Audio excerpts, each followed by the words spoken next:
Welcome to this explainer. Okay, let's just dive right into this. Picture this. You've just sat down at a really nice restaurant. You know, the ambiance is absolutely perfect, the waiter hands you the menu, and you start browsing. Well, you might be completely unaware that you've just stepped into a carefully engineered psychological environment. That menu, it's really not just a list of food. It's actually a behavioral economics battlefield, and it's designed to influence exactly how much money you spend. So you might be wondering, have you noticed lately that something is missing from modern menus? It's a tiny, super easily missed detail, but the dollar sign is vanishing. More and more restaurants are just dropping the currency symbol entirely. And let me tell you, this omission, it's not a typo, it's definitely not just some trendy minimalist design choice, it is a highly calculated psychological trap. To really understand why, we have to look at how industry insiders actually view these menus. Listen to this. Back in 1994, an expert named A.H. Kelson described the menu as the ability to place an advertisement in every customer's hand before they part with their money. Think about that. Every single font choice, every placement, every word, it's all part of a powerful, highly engineered marketing tool. Section 1. The pain of paying. So why exactly do restaurants want to manipulate how prices are presented in the first place? Well, it all boils down to this fascinating concept in behavioral economics known as the pain of paying. Coined by researcher Ofer Zellermeyer in 1996, it's basically about how consumers rely on an immediate gut reaction to weigh if a product's pleasure is worth the pain of buying it. Because we humans are naturally loss-averse, seeing actual money symbols triggers a literal negative defense mechanism in our brains. When you see a dollar sign, your brain basically flashes a warning light. It's reminding you that you're about to lose your hard-earned resources, and that makes you want to protect your wallet instead of just sitting back and enjoying the dining experience. To see exactly how this plays out in the real world, researchers from Cornell University put together a pretty amazing study back in 2009. They used a real-world laboratory, St. Andrew's Cafe. This is an upscale casual restaurant located right at the prestigious Culinary Institute of America in Hyde Park, New York. They basically wanted to test if changing the formatting on a menu actually changed how people purchase their meals. Which brings us to Section 2, the missing dollar sign.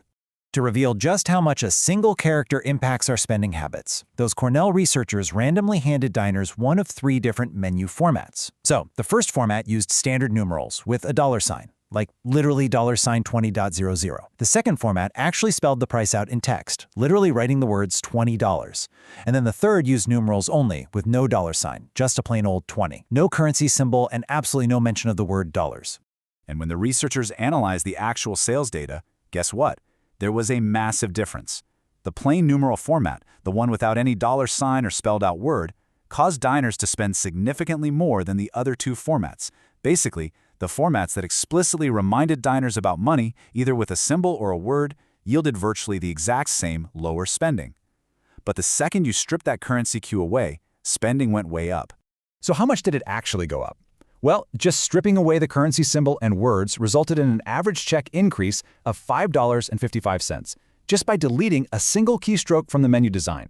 By removing that visual trigger for the pain of paying, people were way less focused on the cost and way more focused on the delicious food they were about to eat. Now, to put that number into perspective for you, a $5.55 increase in the total check translates to an 8.15% increase in average spending per person at that particular restaurant. And in the restaurant industry, where profit margins are famously razor-thin, an 8% boost is absolutely massive. The researchers actually referred to this as low-hanging fruit. I mean, it's a huge financial gain for a ridiculously simple typographical tweak that cost the restaurant absolutely nothing to do. All right, Section 3, decoys and price anchors. Now, typography is just one piece of this giant puzzle. We also have to look at how items are strategically arranged on the page. Have you ever seen an outrageously expensive dish on a menu, like a $100 steak, and thought to yourself, who on earth would order that? Well, here's a little secret for you. They don't actually expect you to order it. That is what's called a price anchor. By sticking a super high-cost item right at the top of the menu, they are resetting your brain's reference point for what things should cost. Suddenly, that $40 dish right below it, it doesn't seem so bad anymore. It feels like a totally reasonable compromise. This also taps into our natural tendency for the middle ground. Diners just naturally drift toward the middle of the pricing pack. We want to avoid the absolute most expensive thing for sure, but we also steer clear of the cheapest items. Next up, Section 4, the whole number debate. When it comes down to the actual math behind the prices, there really is no one-size-fits-all approach. It totally depends on the dining context. Take charm pricing, for example. Those are the prices ending in 99 cents, like $19.99. This is incredibly effective for casual dining or quick service spots, and it can boost conversion rates by as much as 24%. It basically screams bargain. But on the flip side, we have prestige pricing. These are clean whole numbers like just 20. Upscale establishments use this because it conveys quality, completeness, and elegance. It completely eliminates that cheap transactional feel you get from a decimal.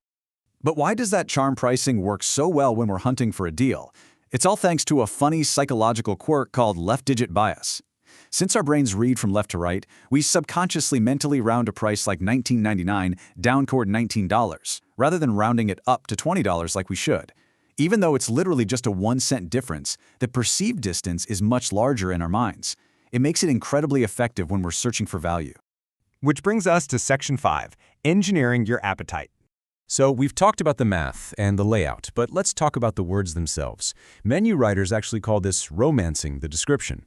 The entire goal is to make the dish sound so appealing that you completely forget to even look at the price. They use sensory adjectives. You aren't just getting eggs and bacon. No, you're getting farm-fresh eggs and smokehouse bacon.